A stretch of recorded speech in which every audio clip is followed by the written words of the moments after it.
Oi pessoal, bom dia. Aqui é o Juliano. Bem-vindos ao canal Viver de Tradução.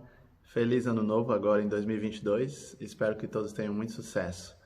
Agora na primeira semana do ano eu recebi uma oferta que parecia ser muito interessante, mas que no final das contas eu não aceitei, como vocês podem ver no título do vídeo. Então era um projeto muito grande de interpretação. Eu vou contar como aconteceu até eu recusar o projeto, né? Então eu fui contactado no dia 4 de janeiro por uma colega intérprete perguntando se eu conhecia pessoas em Porto Alegre que pudessem interpretar francês.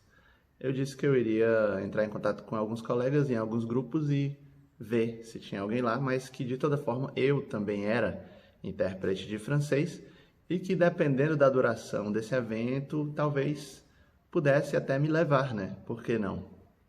Ah, e aí, ao longo do dia, ela foi me dando mais detalhes.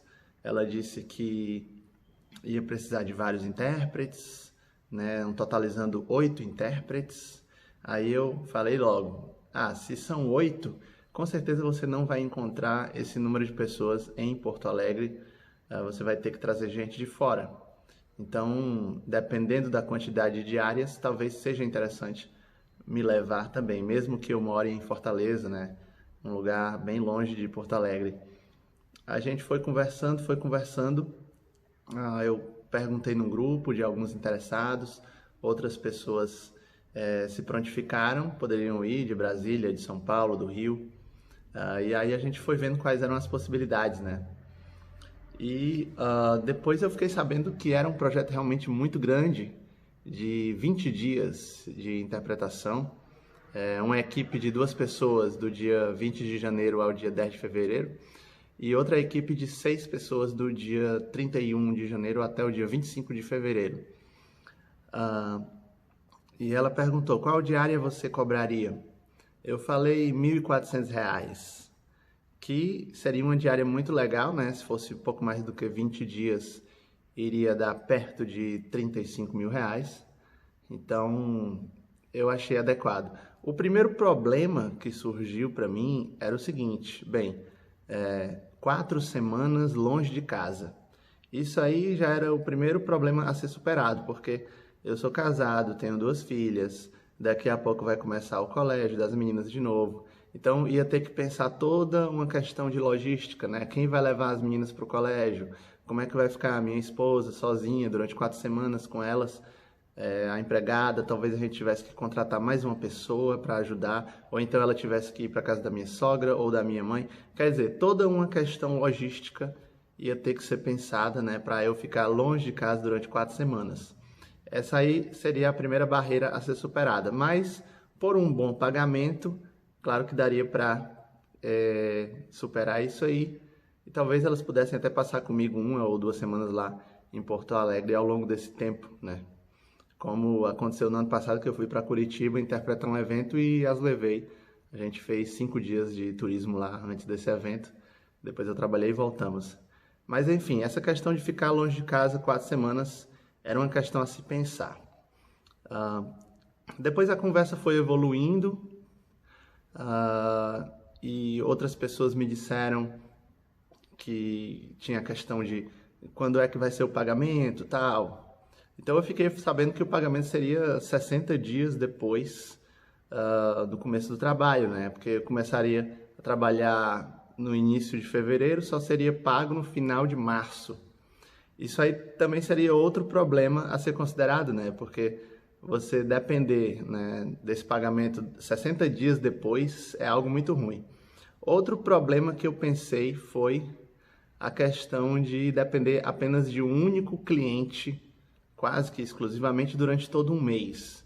Isso aí é uma decisão de negócio muito arriscada, porque eu mesmo trabalho para aproximadamente uns 15 clientes por mês.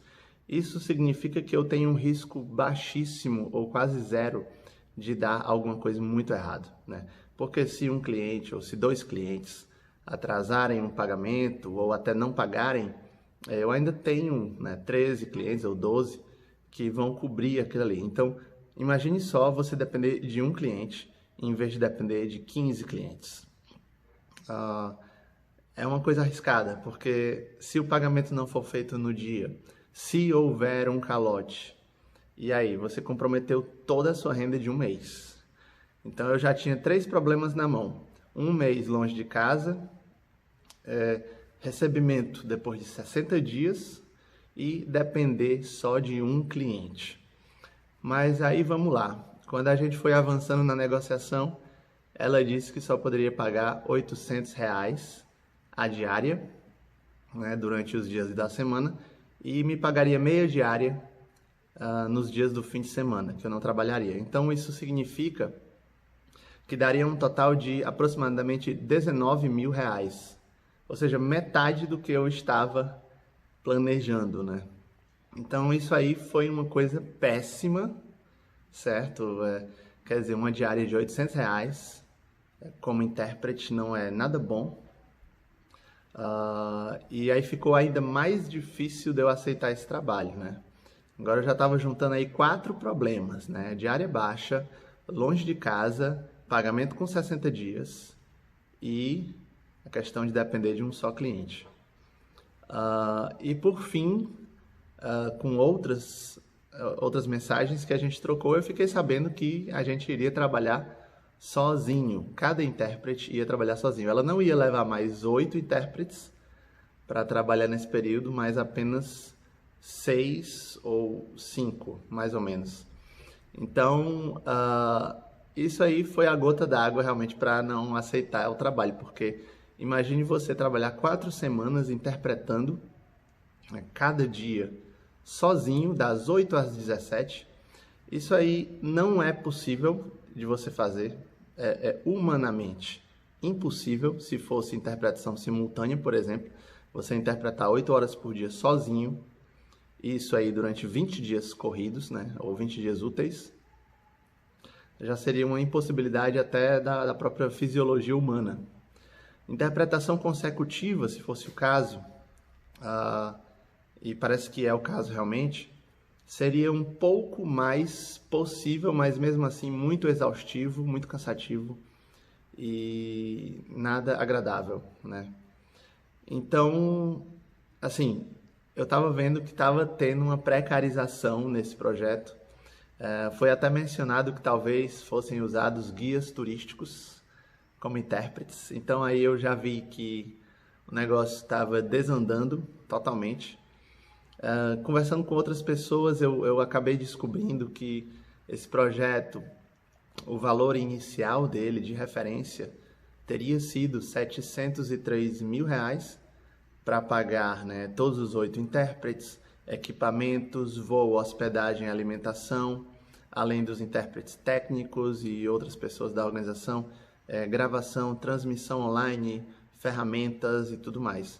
Só que o valor de 703.000 não foi a oferta vencedora. Quem venceu ofereceu R$ 229.000, ou seja, 67% a menos, ou seja, ofereceu apenas 1/3 do valor necessário para a execução desse projeto. Então, por isso estavam cortando os intérpretes, né, diminuindo o número de intérpretes. Provavelmente não vão usar equipamentos, não vão usar cabine, nem transmissor, nem receptor, nem nada. Talvez não usem nem muitos intérpretes, né? Como eu falei, até a menção aí de guias turísticos. Então, por todos esses fatores combinados juntos, né? E além disso, também alguns comentários de que esse tipo de projeto estava talvez dando calote nos tradutores nos anos anteriores, eu decidi não ir, né? Então vocês veem aí os motivos que me levaram a não aceitar. Ficar longe de casa por um mês,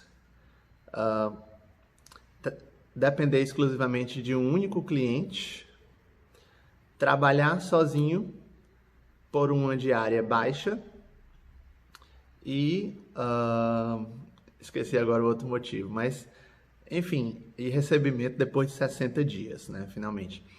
E isso se recebesse em dia e ainda se recebesse, né, de toda forma, porque ainda existiria uma possibilidade, pelo menos parcial, de calote. Então eu achei muito arriscado, né? Pegar esse projeto, comprometendo aí um mês inteiro. Pode parecer uma soma interessante, R$19.000, mas no meu caso, que já tenho 13 anos de experiência, a minha renda mensal já está mais do que isso, certo? Já está mais do que R$20.000, já está perto de 30. Então eu iria me arriscar para uma coisa que eu vou substituir, certamente. Outros clientes vão me chamar ao longo de janeiro, ao longo de fevereiro, de tal forma que eu vou conseguir esse valor e de uma forma sem estresse, sem riscos e sem me comprometer.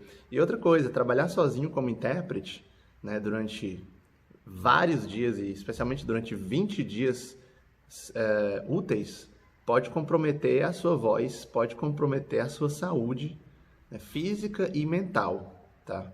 Eu já ouvi histórias de intérpretes que desmaiaram em cabine porque estavam trabalhando sozinhos. Então, assim, por todos esses fatores, eu não aceitei. Eu recusei 20 diárias de interpretação, tá? É interessante, né? Porque normalmente ao longo do ano a gente quer, né? Eu quero nesse mês conseguir 10 diárias, né? Ao longo do mês. Eu quero conseguir 15. Teve mês no ano passado que eu consegui 14 dias de trabalho como intérprete. Ano passado foi um ano que eu interpretei bastante. Então, consegui 20 diárias. Logo, na primeira semana do ano, parecia ser uma boa ideia, mas depois de todas essas condições, eu vi que era uma furada. Mas, de toda forma, alguns intérpretes aceitaram, estão indo. E eu imagino um cenário possível de pessoas desistindo ao longo do caminho, não aguentando, tendo que ser substituídas. Eu imagino esse tipo de cenário um pouco catastrófico, né? E tudo mais. Eu até comentei com um amigo meu, alemão, Roger, que mora em Fortaleza agora. Ele disse que o pai dele era pintor. Certa vez fez um orçamento para pintar uma casa por 2.000 euros. Quer dizer, ele fez um orçamento para pintar uma casa por 10.000 euros. Outro concorrente ofereceu 2.000 euros, ganhou e pintou a casa por 2.000 euros, né? 5 vezes menos do que o orçamento do pai do meu amigo. Só que foi um serviço com materiais péssimos, um serviço desleixado e ficou uma porcaria. Então, realmente, você fazer um projeto de um mês de interpretação por 1/3 do valor de referência não é nada legal. Então, pessoal, analisem as possibilidades e aceitem os projetos ou não, dependendo das condições. Grande abraço e até a próxima.